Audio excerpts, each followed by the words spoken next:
you were telling Misty, this picture, it will hang in a museum. The picture, it was a landscape showing a house wrapped in porches shaded with trees, lace curtains hung in the windows, roses bloomed behind a white picket fence, bluebirds flew through shafts of sunlight, a ribbon of smoke curled up from one stone chimney. Misty and Peter were in a frame shop near campus, and she was standing with her back to the shop's front window, trying to block if anybody might see in. Misty and you, blocking if anybody might see her painting. Her signature was at the bottom, below the picket fence. Misty Marie Kleinman.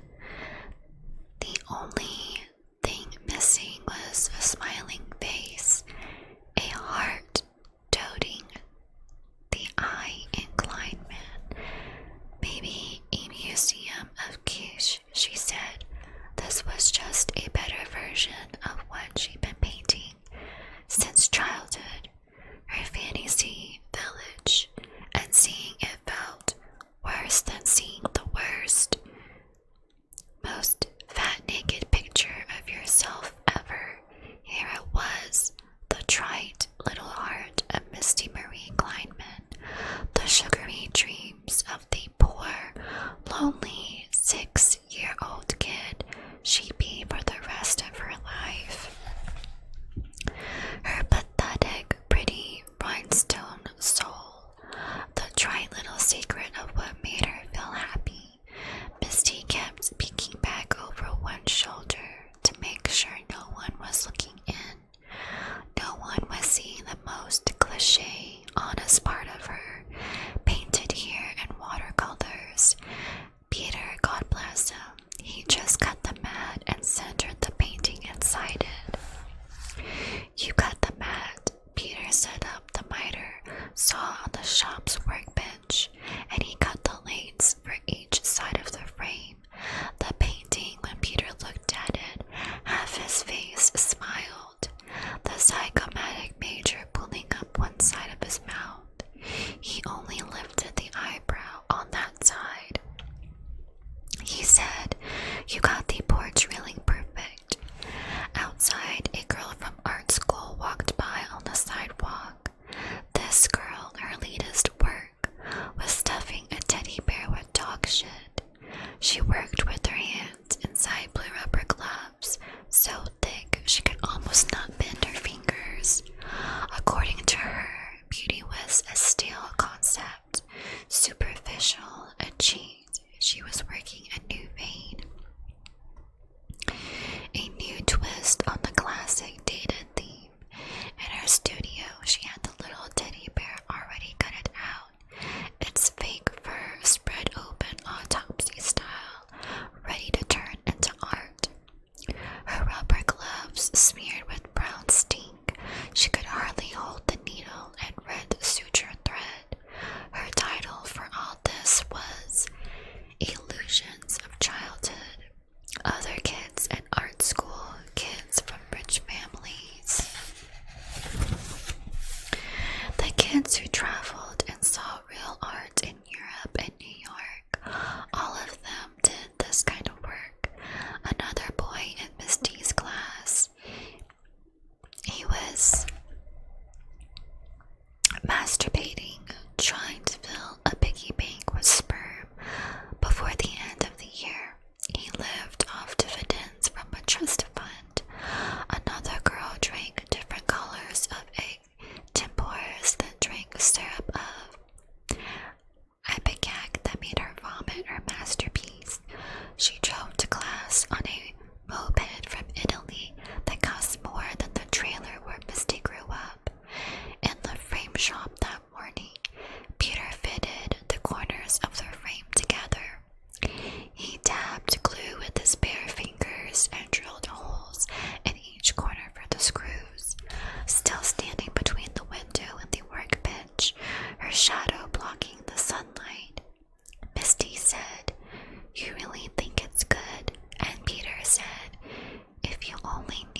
shop, another shadow fell over the workbench.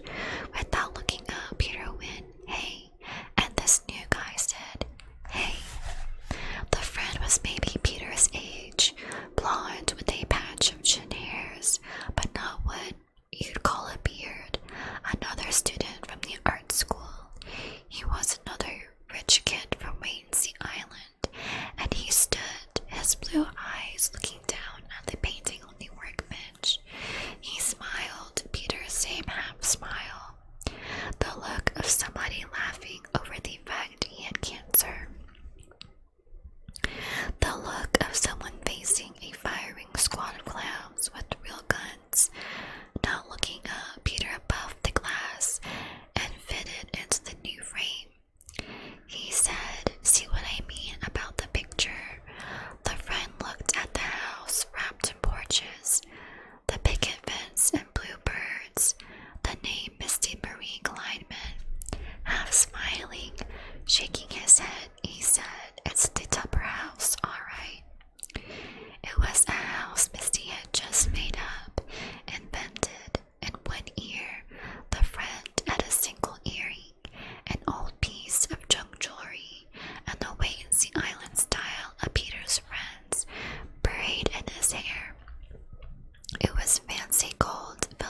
reached one hand up to touch his hair, then his ear.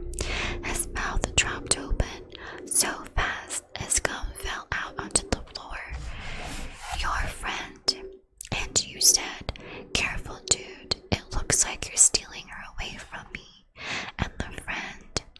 His fingers fumbled, digging in his hair, and he yanked the earring. The pop made them all wince. When Misty opened her eyes, the blonde guy was holding out his earring. His blue eyes filled with tears. His torn earlobe hung in two ragged pieces, forked, blood dripping from both points. "Here," he said. "Take it." And he threw the earring toward the workbench. It landed, gold and fake rubies scattering red sparks and blood